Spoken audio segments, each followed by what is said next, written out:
Hello students, आज हमारा first lecture है chapter number 3 unit second, that is current electricity. इससे पहले यूनिट हमने क्या पढ़ी थी? फर्स्ट यूनिट थी इलेक्ट्रोस्टैटिक्स।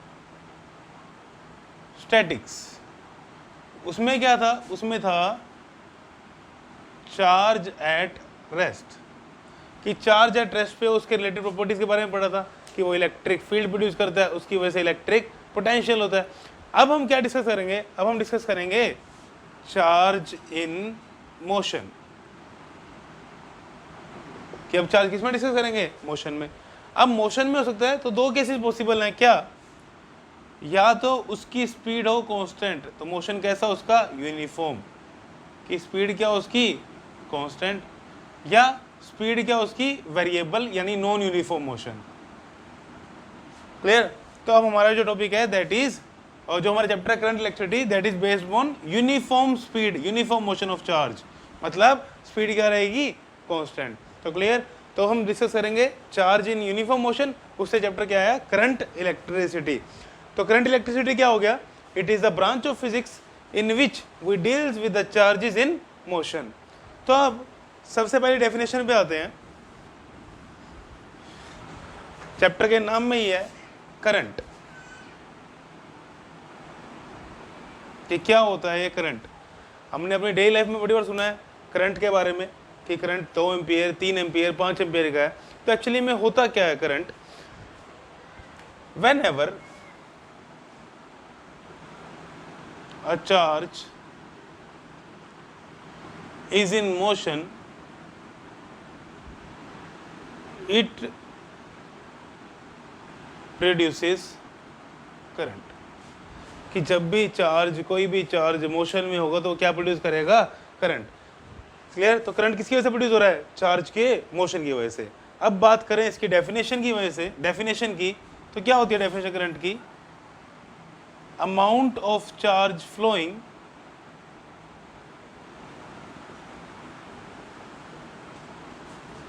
पर unit time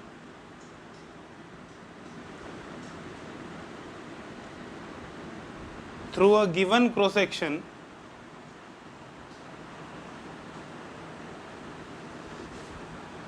is known as current।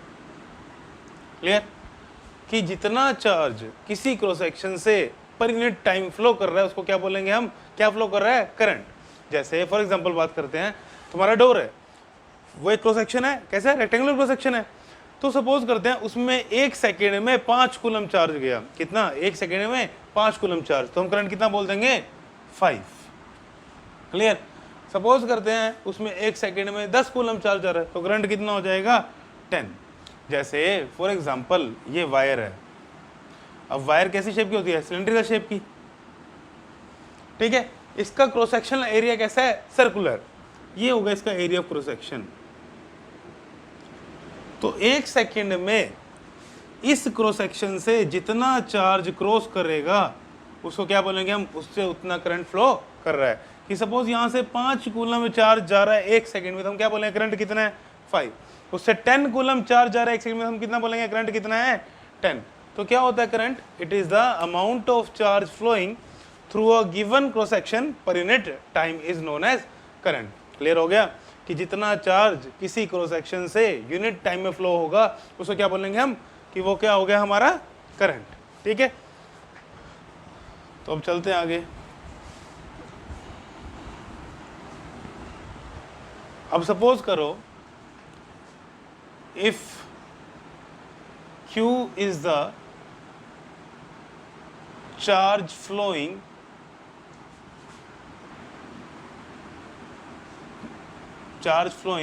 in time t through given cross section। कि सपोज किया जैसे वायर थी, मैंने क्रॉस सेक्शन ले लिया इसका ये वाला, इससे t टाइम में Q चार्ज फ्लो हो रहा है, तो करंट का फॉर्मूला क्या बन जाएगा?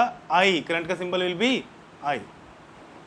तो current through given cross section I will be equal to Q by T, amount of charge flowing per unit time, कि टी टाइम में कितना चार्ज फ्लो हुआ, टी टाइम में क्यू चार्ज फ्लो हुआ, तो 1 सेकेंड में कितना होगा, क्यू बाय टी। तो amount of charge flowing per unit time is known as current. Clear. अब सपोज करते हैं जो चार्ज फ्लो कर रहा है वो इससे वेरिएबल चार्ज फ्लो कर रहा है, कि चार्ज की वैल्यू जो है वो क्या कर रही है, वेरी कर रही है टाइम के साथ। तो हम क्या करेंगे, फिर हम स्मॉल चार्ज ले लेंगे कितना, डेल्टा क्यू, टाइम ले लेंगे कितना, डेल्टा टी, कि चार्ज की वैल्यू क्या कर रही है, वेरी कर रही है। तो हमने छोटा सा टाइम इंटरवल ले लिया कितना, डेल्टा टी, और उसमें कितना चार्ज फ्लो किया, डेल्टा क्यू। तो इस केस में आई एवरेज का फॉर्मूला क्या हो जाएगा, delta Q by delta T. Clear, कि जैसे बोले उसने बोल रहा है कि करंट चार्ज क्या, ओ जो चार्ज फ्लो है वो क्या कर रहा है, वेरी कर रहा है, और उसने बोल दिया 1 2 3 सेकेंड में, मतलब एक, या सिंपल करते हैं 0 से लेके 2 सेकेंड में सपोज 20 कूलम चार्ज फ्लो किया, कितना, 20 कूलम। तो 2 सेकेंड के अंदर कितना ना करंट फ्लो हुआ होगा, तो आई एवरेज फॉर कितना, 0 to 2 second, that will be 20 divide by 2, that will come out to be 10। Clear. तो कितना चार्ज फ्लो हुआ डेल्टा टी में, फॉर्मूला हुआ delta Q by delta T, वहां से क्या आ गया, आई एवरेज। अब एवरेज करंट आ गया। अब बात करते हैं किसकी, इंस्टेंटेनियस करंट की। इंस्टेंटेनियस करंट, तुमने इस चीज को प्लस में पढ़ा था क्या, एवरेज वेलोसिटी और इंस्टेंटेनियस वेलोसिटी, दोनों में क्या डिफरेंस होता है। अभी जैसे हमने क्वेश्चन किया था उसमें था क्या, 0 से 2 सेकेंड के बीच में बताओ कितना करंट फ्लो कर रहा था।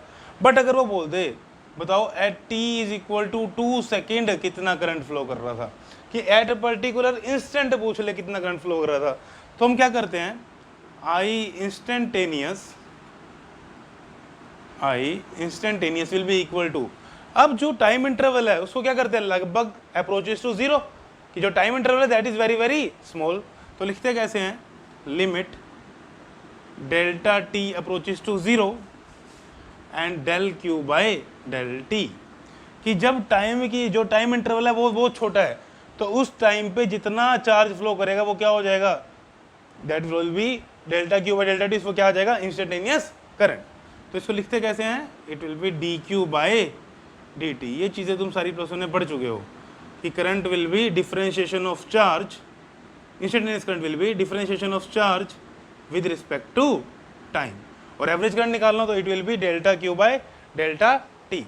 तो करंट होता क्या है, it is the amount of charge flowing through a given cross section per unit time, कि कितना चार्ज फ्लो कर रहा है किसी क्रॉस सेक्शन से यूनिट टाइम में, that will B known as electric current. Clear, तो इसको नोट कर लो। जैसे आई इंस्टेंटेनियस को और आई एवरेज को, मतलब एवरेज करंट को और इंस्टेंटेनियस करंट को एक एग्जांपल से समझने की कोशिश करते हैं। फॉर एग्जांपल चार्ज दिया हुआ है 2t प्लस टी स्क्वेयर या 2t square plus T minus 2, example है। अब देखो with the time charge very कर रहा है, देखो t को 1 पुट करो, q कितना आएगा, 2 plus 1 minus 2, that will B 1 coulomb, suppose ये कूलम में है चार्ज की वैल्यू। t को 2 पुट करो, तो 2 को square 4, 8 plus 2 10 minus 2, that is 8। तो टाइम के साथ क्या कर रहा है, चार्ज वेरी कर रहा है। तो उसने क्वेश्चन में बोल दिया क्या, कि find average value of current from 0 to 2 second. ठीक है, कि एक 0 से 2 सेकेंड में बताओ एवरेज करंट कितना फ्लो कर रहा है, या find next part current at t is equal to 2 second. ये दोनों पार्ट निकालने हैं। एक पार्ट में क्या बोला है, 0 से 2 सेकेंड में बताओ एवरेज करंट कितना फ्लो कर रहा है। सेकेंड क्या बोला है, कि करंट निकालो at 2 is equal to 2 second, की 2 सेकेंड पर कितना करंट फ्लो हुआ। तो बेसिकली वो यहाँ पे क्या पूछ रहा है, कि क्या निकालो, इंस्टेंटेनियस करंट बोल रहा है, वो निकालो। ठीक है, अब आई एवरेज का फॉर्मूला क्या होता है, आई एवरेज का फॉर्मूला होता है delta q by delta T. Clear. अब डेल्टा टी कहाँ से कहाँ तक पूछा उसने, 0 से 2 सेकेंड, तो 2 minus 0 that will be equal to 2 second, यहाँ पे ये भी हो सकता था कि 1 से 3 सेकंड निकालो, तो भी डेल्टा टी कितना होता, 3 - 1 that is 2 second. Clear. Delta Q कि कितना चार्ज फ्लो किया। अब हमने चार्ज कब से कब तक निकालना है, 0 से लेके 2 तक। तो पहले क्यू की वैल्यू निकालो एट 2, फिर माइनस कर दो क्यू की वैल्यू किस पे निकालो, एट 0। तो ये पता लग जाएगा 2 से लेके 0 तक कितना चार्ज फ्लो कर रहा है। तो पुट करो टी को 2, तो 2 × 2 स्क्वायर प्लस 2 - 2 -0 पुट करो, तो ये भी 0 बन जाएगा, ये भी 0 बन जाएगा, यहाँ क्या आएगा -2। तो क्या बना है 8 + 2 - 2 एंड +2, तो that will come out to be 10 coulomb. कि 0 से लेके 2 सेकेंड में कितना चार्ज फ्लो किया, 10 कूलम का। टाइम इंटरवल कितना है, 2 सेकेंड। तो आई एवरेज कितना आ जाएगा, I average will be 10/2, that will come out to be 5।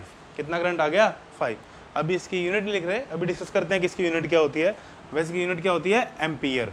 Clear. अभी डिस्कस करते हैं कि क्या होता है एम्पियर।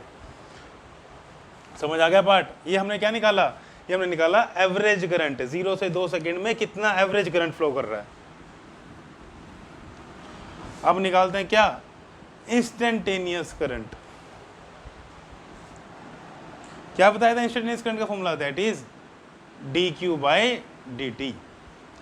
तो d/dt ऑफ q की वैल्यू पुट करो, क्या है 2t² + t - 2, तो that will be equal to differentiation of t², that is 2t, पढ़ चुके +1 में।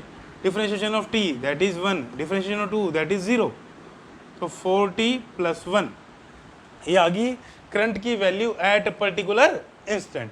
अब कितने पूछी है, 2 सेकेंड पे, तो आई एट 2 सेकेंड, टी को 2 पकड़ दो 2, तो that will be come out to be 9 coulomb. ठीक है, क्लियर। तो ये फर्क होता है किसमें, एवरेज करंट में और इंस्टेंटेनियस करंट में।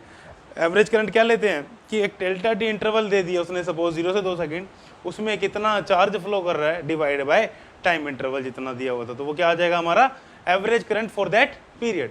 और अगर इंस्टेंटेनियस करंट पूछा, मतलब एक पर्टिकुलर टाइम पे, तो हम क्या करेंगे, डिफरेंशिएशन कर देंगे किसका, चार्ज का विद रिस्पेक्ट टू टाइम, और वहाँ पे उसमें देन जिस इंस्टेंट में निकालना उसकी वैल्यू क्या कर देंगे, पुट कर देंगे, तो हमारा करंट क्या आ जाएगा, इंस्टेंटेनियस करंट। इसको नोट कर लो।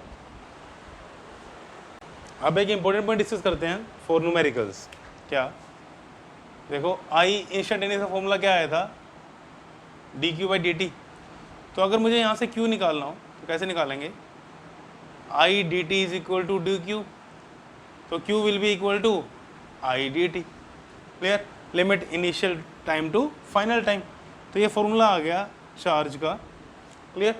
अब जिन बच्चों ने इंटीग्रेशन पढ़ा हुआ हो उनको पता लगेगा क्या, कि area of current time graph किसे लिखेंगे, आई डी टी से। तो ये क्या दे रहा है, इज इक्वल टू चार्ज। कि कोई करंट टाइम ग्राफ दिया है, जैसे फॉर एग्जांपल कि किसी टाइम पे करंट ऐसे दिया हुआ है, सीबीएसई में क्वेश्चन आया था ऐसे, यहाँ पे आई, यहाँ पे टी, की करंट की वेरिएशन दी हुई है विद टाइम। ये 0 सेकेंड, सपोज ये 2 सेकेंड, ये 4 सेकेंड, और यहाँ पे 5 सेकेंड, 5 एम्पियर। उसने बोला बताओ 0 से 4 सेकेंड तक कितना चार्ज फ्लो कर रहा है। तो क्या करो, सिंपली इसका एरिया निकाल दो, मतलब क्या निकाल दो, एरिया ऑफ ट्रेपेजियम। तो वहाँ पे क्या आ जाएगा कि कितना चार्ज फ्लो कर रहा है 0 से लेके 4 सेकेंड में। तो ये लिखा है यहाँ पे कि area of current time graph give charge flowing in that time interval, कि 0 से 4 सेकेंड में कितना चार्ज फ्लो कर रहा है। या अगर इजी लैंग्वेज में समझना हो तो ध्यान रखो क्या, कि for example I and T का ग्राफ बनाया हो ऐसे, कांस्टेंट करंट है, ठीक है। उसने 2 इंटरवल दे दिए T1 एंड T2। इसमें बताओ इसका एरिया निकालो। चलो, तो यहाँ पे करंट कितना है, सपोज आई, तो area will be equal to, ये लगेगा ABCD। तो area of rectangle length into breadth, तो I can say AB into CD, AB into BC। अब AB क्या चीज़ है, देखो ये चीज़, ये क्या है, यहाँ तक टाइम कितना T1, यहाँ तक कितना T2, तो AB क्या बना T2 minus T1 into BC कितना है, देखो BC इज I, तो I into T2 minus T1, I can write I into delta T की चेंज इन टाइम। अब I का फॉर्मूला क्या था एवरेज करंट का, delta Q by delta t. तो डेल्टा क्यू क्या आ जाएगा यहाँ से, I delta T.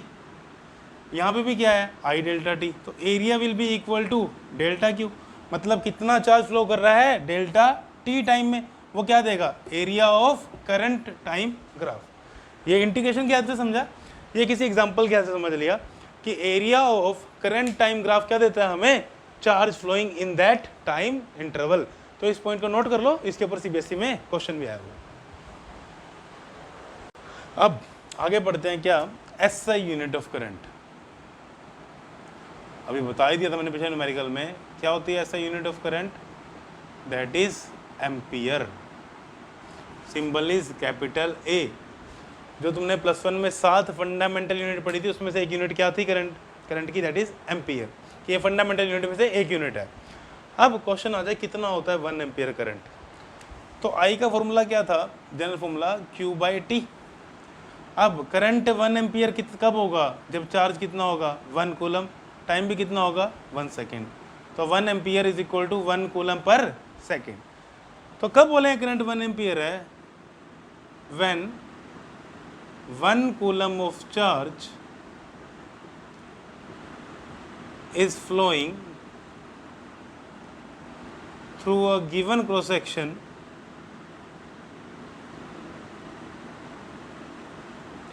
in 1 second।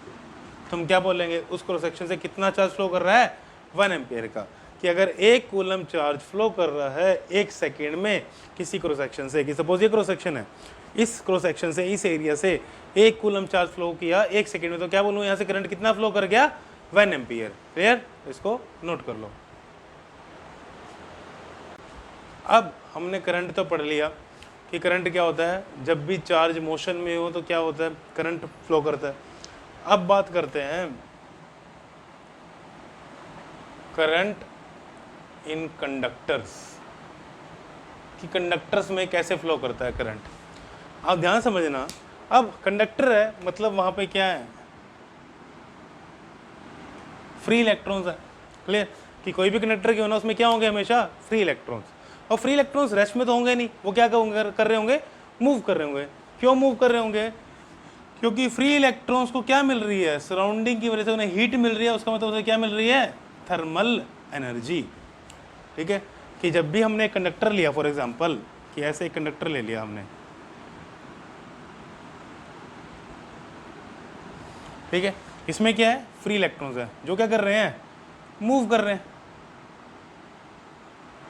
क्यों मूव कर रहे हैं, क्योंकि उन्होंने से सराउंडिंग से क्या ली, हीट की वजह से उन पे क्या आई, थर्मल एनर्जी की वजह से क्या कर रहे हैं, वो मूव कर रहे हैं। और उन फ्री इलेक्ट्रॉन की स्पीड कितनी होती है, उनकी स्पीड होती है 10⁻³ से 10⁵ मीटर पर सेकेंड, मतलब 1 सेकेंड में 1 लाख मीटर तक स्पीड होती है उनकी। तो इतनी स्पीड से मूव कर रहे हैं। और हमने डेफिनेशन में क्या पढ़ा था कि करंट कब होता है, जब भी कोई चार्ज मोशन में हो तो वो क्या प्रोड्यूस करता है, करंट। अब कंडक्टर में तो क्या है, कंडक्टर में लाखों नंबर ऑफ इलेक्ट्रॉन्स हैं, करोड़ों इलेक्ट्रॉन्स हैं। अब वो क्या कर रहे हैं, वो सब मूव कर रहे हैं। तो करंट कंडक्टर, जैसे फॉर एग्जांपल ये कॉपर की रोड है, कॉपर इज अ कंडक्टर, जैसे कॉपर की रोड है, तो इसमें क्या है, इस कॉपर की रोड में इलेक्ट्रॉन्स मूव कर रहे हैं। अब इलेक्ट्रॉन्स मूव कर रहे हैं तो इसमें क्या होना चाहिए, करंट। तो मतलब जैसे ही मेरे को इसको टच करना चाहिए, मुझे क्या लगना चाहिए, करंट। कि जब भी कहीं से फ्लो करेगा, अगर मैं टच करूँ तो मुझे क्या मूव फील होगा कि करंट फ्लो कर रहा है, मुझे क्या लगेगा, शॉक लगेगा। बट ऐसा नहीं होता। तो क्वेश्चन है कि करंट फ्लो क्यों नहीं कर रहा, जब इलेक्ट्रॉन है that is a negatively charge particle, वो फ्लो कर रहे हैं, तो करंट क्यों फ्लो नहीं हो रहा। अब डेफिनेशन को ध्यान समझना, डेफिनेशन में क्या लिखना था हमने करंट की, it is the amount of charge flowing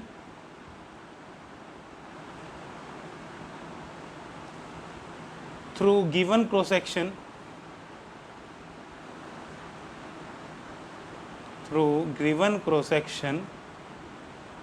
in unit time, कि एक गिवन क्रॉस सेक्शन से यूनिट टाइम में कितना चार्ज फ्लो किया, that is known as current. अब ये इलेक्ट्रॉन मूव तो कर रहे हैं, बट इनका मोशन कैसा है, इनका मोशन है रैंडम मोशन, मतलब इनकी कोई पर्टिकुलर डायरेक्शन नहीं है। क्यों नहीं है पर्टिकुलर डायरेक्शन, बहुत ज़्यादा वेलोसिटी से मूव कर रहे हैं। अब अगर इलेक्ट्रॉन, सपोज करो कॉपर का केस ही लेते हैं, कॉपर के एटम से एक इलेक्ट्रॉन लीव कर गया तो वहां पे क्या बन गया, कॉपर पॉजिटिव का आयन बन गया। अब ऐसे ऐसे कितने एटम्स होंगे वहां पे, करोड़ों नंबर ऑफ एटम्स होंगे किसी स्ट्रक्चर में। तो मैं बनाता हूँ सपोज यहाँ पे ऐसे मैं ये एटम दिखा रहा हूँ पॉजिटिव पॉजिटिव, कि इस कंडक्टर के अंदर का स्ट्रक्चर बना रहे हैं, ठीक है, ऐसे करोड़ों नंबर ऑफ एटम है। अब इलेक्ट्रॉन मूव कर रहा है, तो इलेक्ट्रॉन मूव कर रहा है, इसने अट्रैक्ट किया, इससे कोलाइड किया, उसकी वेलोसिटी कितनी होगी, 0। अगेन थर्मल एनर्जी मिली, अगेन इसने मूव किया, अगेन कोलाइड किया, इनकी वेलोसिटी क्या होगी, अगेन 0। ऐसे ऐसे वो क्या कर रहा है, it regularly collide with the metal ions, कि मेटल के आयन से क्या कर रहा है, कोलाइड कर रहा है। तो मतलब इलेक्ट्रॉन का मोशन कैसा है, रैंडम, और वो कैसा पाथ फॉलो कर रहा है, it is following the zigzag path follow कर रहा है। मतलब कोई पर्टिकुलर इसका ये नहीं बोल रहे कि एक वेलोसिटी से एक ही डायरेक्शन में जा रहा है, रैंडम मोशन है कि कहीं भी इधर उधर कोलाइड करके वो मूव करता जा रहा है। अब अगर मैं सपोज किया ये कंडक्टर लिया, इसमें क्या मूव कर रहे हैं, बड़े सारे इलेक्ट्रॉन, तो रैंडम मोशन है, कोई इलेक्ट्रॉन इस डायरेक्शन में जा रहा है, कोई इस डायरेक्शन में जा रहा है, कि वेलोसिटी क्या उनकी, रैंडम, मतलब उनकी डायरेक्शन क्या है, रैंडम है। अब मैंने ये क्रॉस सेक्शन ले लिया, तो क्रॉस सेक्शन लिया तो क्या पता लगा कि जितने इलेक्ट्रॉन इससे लेफ्ट की तरफ मूव कर रहे हैं, जितने इलेक्ट्रॉन इससे लेफ्ट की तरफ मूव कर रहे हैं इस क्रॉस सेक्शन से, उतने इलेक्ट्रॉन राइट की तरफ मूव कर रहे हैं, because there are million number of electrons और सबका मोशन कैसा है, रैंडम। तो किसी क्रॉस सेक्शन से जितने इलेक्ट्रॉन इस तरफ पास हुए उतने इलेक्ट्रॉन दूसरी तरफ पास हो रहे हैं। तो इस जो क्रॉस सेक्शन है उससे नेट फ्लो ऑफ चार्ज कितना है, 0। क्यों 0 है, सपोज 10 इलेक्ट्रॉन इधर गए, 10 ही इलेक्ट्रॉन उधर चले गए, तो नेट फ्लो कितना हुआ, 0। तो इस क्रॉस सेक्शन से नेट फ्लो ऑफ चार्ज कितना है, 0। क्यों 0 है, समझ आ गया, बिकॉज जितने इलेक्ट्रॉन इस तरफ जा रहे हैं उतने इलेक्ट्रॉन उस तरफ जा रहे हैं। और अगर नेट फ्लो चार्ज का 0 है तो करंट भी कितना हो जाएगा, 0। क्लियर, मतलब जब कंडक्टर को फ्री छोड़ा हुआ है ऐसे ही, तो उसमें कोई भी चार्ज फ्लो नहीं करेगा। इलेक्ट्रॉन मोशन में है, चार्ज मोशन में है, बट फिर भी कोई करंट फ्लो नहीं फ्लो कर रहा, बिकॉज जितना इलेक्ट्रॉन का मोशन कैसा है, रैंडम मोशन। जितने इलेक्ट्रॉन गिवन क्रॉस सेक्शन से लेफ्ट की तरफ मूव कर रहे हैं उतने गिवन क्रॉस सेक्शन से राइट की तरफ मूव कर रहे हैं, तो नेट फ्लो कितना है चार्ज का, 0। उसकी वजह से करंट भी कितना है, 0। तो इसको नोट करो। तो अभी हमने क्या पढ़ा कि कंडक्टर्स में क्या थे, फ्री इलेक्ट्रॉन थे, उनका मोशन कैसा था, रैंडम मोशन था, मतलब कोई पर्टिकुलर डायरेक्शन नहीं थी, तो नेट करंट कितना आ रहा था, 0। अब मैंने इस कंडक्टर को क्या किया, इस कंडक्टर को बैटरी से कनेक्ट कर दिया, बैटरी से या सेल से, जिसने इसको क्या प्रोवाइड किया, पोटेंशियल डिफरेंस, ठीक है। तो सपोज किया यहाँ पे एंड पे कौन सा चार्ज आया, पॉजिटिव, यहाँ आया नेगेटिव, बैटरी की वजह से। तो इस पॉजिटिव नेगेटिव की वजह से क्या सेटअप होगी यहाँ पे, इलेक्ट्रिक फील्ड। अब क्वेश्चन क्या आता है कि सर आपने पढ़ाया था इलेक्ट्रिक फील्ड इनसाइड कंडक्टर कितनी होती है, 0। बट आप यहाँ पे खुद बोल रहे हो कि कंडक्टर के अंदर क्या आ गई, इलेक्ट्रिक फील्ड। तो ये क्या हुआ, मैंने बताया था जो ये कंडीशन होती है that is only for electrostatics. अब बात किसकी आ रही है, चार्ज इन मोशन की, इलेक्ट्रोडायनेमिक्स की। तो अब इलेक्ट्रिक फील्ड सेटअप आ गई। तो क्वेश्चन है कैसे सेटअप हुई, देखो उस केस में हमने जब पढ़ा था, सपोज ये एक आइसोलेटेड कंडक्टर है, क्या ये एक आइसोलेटेड कंडक्टर, तो हमने जब यहाँ पे इलेक्ट्रिक फील्ड अप्लाई की थी ई एक्सटर्नल, तो क्या हुआ था, इस इलेक्ट्रिक फील्ड वजह से यहाँ पे इलेक्ट्रॉन मूव कर गए थे और यहाँ पे क्या आ गया था, पॉजिटिव चार्ज, उसकी वजह से एक इलेक्ट्रिक फील्ड आई थी ई इंड्यूस, और E naught is equal to E induce, तो नेट इलेक्ट्रिक फील्ड कितनी हो गई थी, 0। यही हुआ था। बट अब क्या डिफरेंस आया, अब देखो, अब यहीं से समझ लेते हैं। अब हमने इलेक्ट्रिक फील्ड अप्लाई की और यहाँ पे सर्किट है, तो इलेक्ट्रॉन्स यहाँ पे इकट्ठे होने स्टार्ट नहीं होंगे, बिकॉज इलेक्ट्रॉन को क्या मिल गया, पाथ मिल गया, इलेक्ट्रॉन इधर मूव कर जाएंगे। तो यहाँ पे जो चार्ज इकट्ठा हो रहे थे, जो इलेक्ट्रो नेगेटिव और पॉजिटिव चार्ज इकट्ठे हो रहे थे, वो कोई इकट्ठे नहीं हुए। मतलब there is no accumulation of charge at the ends of conductor, कि कोई चार्ज का एक्यूमुलेशन नहीं हुआ। अगर चार्ज एक्यूमुलेशन नहीं हो रहा तो ई इंड्यूस कितना हो जाएगा, 0। तो अंदर ई इंड्यूस नहीं है तो अंदर इलेक्ट्रिक फील्ड कितनी होगी, जितनी बाहर है, तो ई नोट। क्लियर। बट अगर आइसोलेटेड कंडक्टर होता, मतलब इलेक्ट्रॉन के पास अगर पाथ नहीं होता मूव करने के लिए, तो अंदर चार्ज एक्यूमुलेट होते हैं एंड्स पे, उसकी वजह से क्या होती है, इलेक्ट्रिक फील्ड इंड्यूस होती है और नेट इलेक्ट्रिक फील्ड कितनी होती है, 0। बट अभी क्या है, अब यहाँ पे क्या है, जो इलेक्ट्रॉन इस तरफ इकट्ठे हो रहे थे उनको पाथ मिल गया जाने के लिए, बैटरी का पॉजिटिव टर्मिनल को क्या कर रहा है, अट्रैक्ट कर रहा है, तो यहाँ पे एक्यूमुलेशन नहीं हुई, जिसकी वजह से ई इंड्यूस नहीं हुई। अगर ई इंड्यूस नहीं हुई तो इसके अंदर क्या है, इलेक्ट्रिक फील्ड है। तो जब हम इलेक्ट्रोडायनेमिक्स की बात करेंगे कि जब चार्ज मोशन में आ गया तो वहाँ पे कंडक्टर के अंदर इलेक्ट्रिक फील्ड होगी, क्यों होगी, समझ आ गया, इस पॉइंट को नोट कर लो पहले। तो हमने क्या पढ़ा अभी कि जैसे ही हमने पोटेंशियल डिफरेंस लगाया कंडक्टर को तो उसके अंदर क्या प्रोड्यूस होगी, इलेक्ट्रिक फील्ड। अब कंडक्टर के अंदर क्या है, फ्री इलेक्ट्रॉन्स जो मूव कर रहे हैं, किसकी वजह से, थर्मल एनर्जी की वजह से जो मूव कर रहे हैं और कोलाइड कर रहे हैं लगातार किससे, मेटल के आयन से as well as free electron से। अब जब ये इलेक्ट्रिक फील्ड सेटअप होगी तो this electric field exert force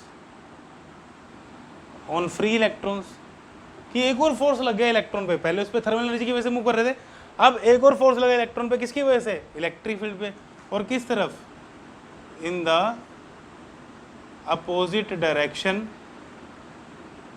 to the electric field. Clear, कि इस इलेक्ट्रिक फील्ड ने यहाँ पे कोई इलेक्ट्रॉन है उसको किस तरफ फोर्स लगाया, इस तरफ, किस तरफ, opposite to direction of electric field, और यहाँ पे पॉजिटिव चार्ज है तो इलेक्ट्रॉन किस तरफ मूव करेगा, टुवर्ड्स पॉजिटिव, मतलब इलेक्ट्रॉन को फोर्स लगा किस तरफ, इस तरफ। अब ऐसा नहीं होगा कि जितने, अब पहले इलेक्ट्रॉन कैसे थे, रैंडम मोशन में, जिगजैग पाथ था उनका, कि किसी की वेलोसिटी इधर तो किसी की वेलोसिटी इधर।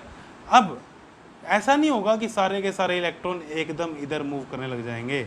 एनसीईआरटी क्वेश्चन है कि क्या सारे इलेक्ट्रॉन्स एक तरफ, एक सबके इलेक्ट्रॉन की डायरेक्शन की वेलोसिटी एक ही तरफ हो जाएगी, कि सारे मिलके पॉजिटिव टर्मिनल की तरफ मूव करने लग जाएंगे, ऐसा नहीं है।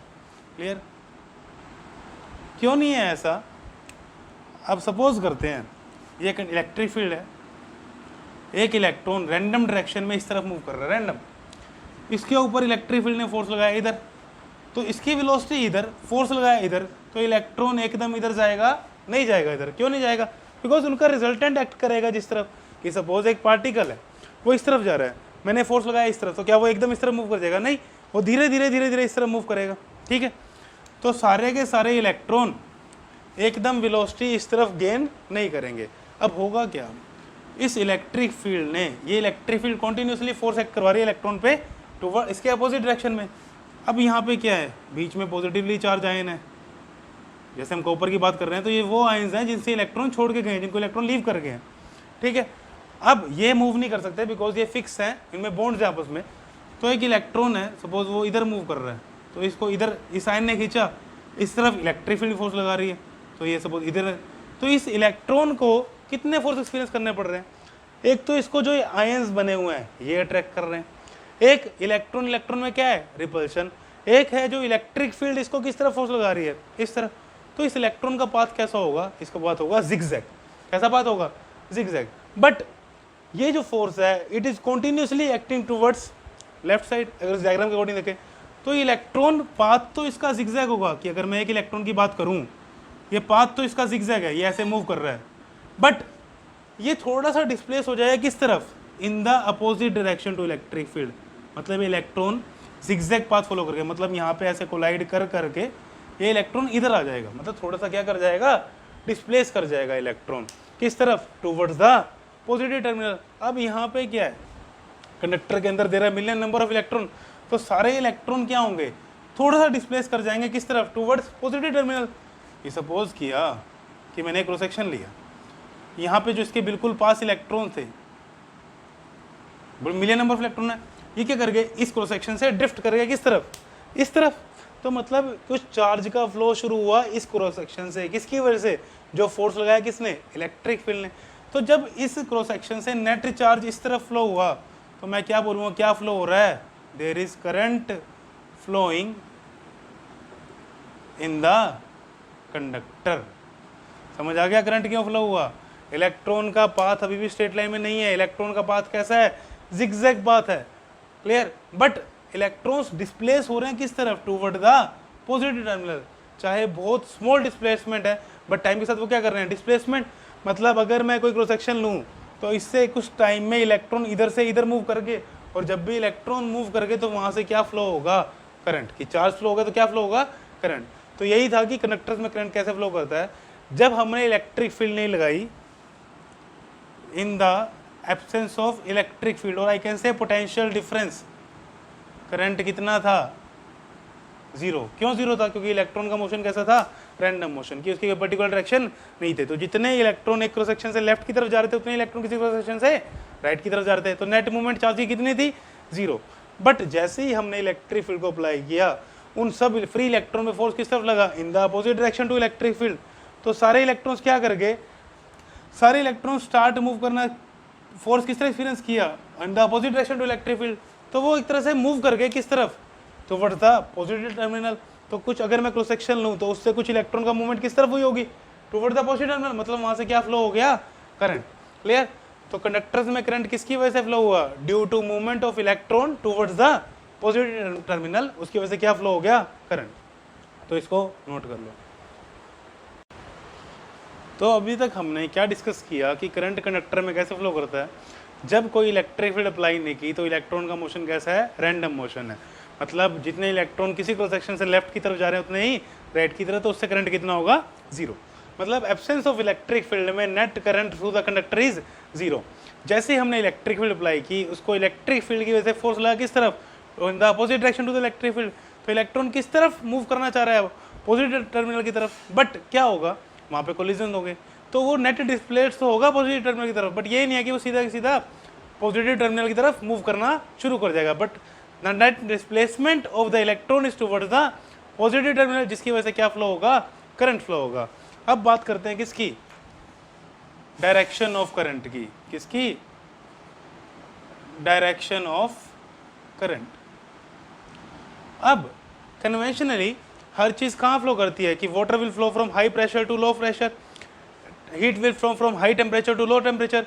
तो उन्होंने बोला कि current will also flow from high potential to low potential. मतलब कहाँ पे, from positive terminal to negative terminal of battery. ठीक है, कि फॉर एग्जांपल जैसे ये कंडक्टर है, इसको मैंने बैटरी से कनेक्ट किया, तो ये टर्मिनल क्या, पॉजिटिव, ये नेगेटिव, तो ये पॉजिटिव ये नेगेटिव, तो करंट कहाँ से कहाँ फ्लो कर गया, पॉजिटिव टू नेगेटिव। बट ये कौन सा करंट है, कन्वेंशनली जो डायरेक्शन बनाई, तो it is known as direction of conventional current.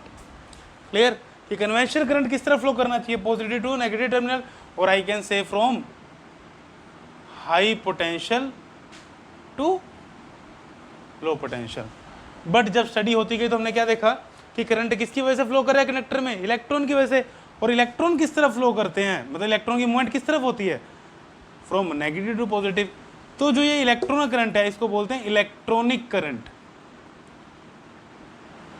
ये किस तरफ फ्लो कर रहा है, इलेक्ट्रॉनिक करंट फ्लो कर रहा है from negative to positive terminal of battery, from negative to positive terminal of battery, या I can say from low potential to high potential. But जब हमसे पूछे पेपर में what is the direction of current, तो वो पूछ रहे conventional current की डायरेक्शन, तो वो किस तरफ है, from positive to negative terminal, और I can say from high potential to low potential, because ये कन्वेंशनली डिसाइड हुआ था कि हर चीज कहाँ से कहाँ फ्लो होगी, from higher quantity to lower quantity. तो अगर बोलें डायरेक्शन ऑफ करंट, तो from positive to negative terminal, और I can say in the opposite direction to the motion of electron, कि अगर इलेक्ट्रॉन जा रहे हैं टुवर्ड्स लेफ्ट तो करंट किस तरफ होगा, टुवर्ड्स राइट। तो क्लियर हो गया। तो कोई पूछे what is the direction of current, you can say from high potential to low potential, और you can say from positive terminal of battery to negative terminal of battery. But electrons किधर move करते हैं, opposite to the flow of current, और I can say current किधर move करता है, opposite to the flow of electron. तो this is the direction of current. अब next point, important point एक और क्या, कि करंट एक स्केलर क्वांटिटी है या वेक्टर क्वांटिटी है। ना वेक्टर क्वांटिटी है जिसपे मैग्नीट्यूड भी है और डायरेक्शन भी हो, करंट के पास डायरेक्शन भी है और मैग्नीट्यूड भी है, बट फिर भी ये एक स्केलर क्वांटिटी है, वेक्टर क्वांटिटी नहीं है। क्यों, अब वेक्टर क्वांटिटी में तीन चीज़ें होती हैं क्या, पहला magnitude, second direction, third the quantity must obey vector law of addition. Plus ने पढ़े हुए चीज़, वेक्टर लॉ ऑफ एडिशन क्या है कि अगर दो वेक्टर थीटा एंगल पे है तो उनका रिजल्टेंट इक्वल होना चाहिए r is equal to a square plus b square plus 2ab cos theta under the root. It is known as vector law of addition. But current के case में ऐसा नहीं है। फॉर एग्जांपल ये 1 ampere current है, ये 2 ampere current है, इनके बीच में एंगल कितना, सपोज 60 डिग्री।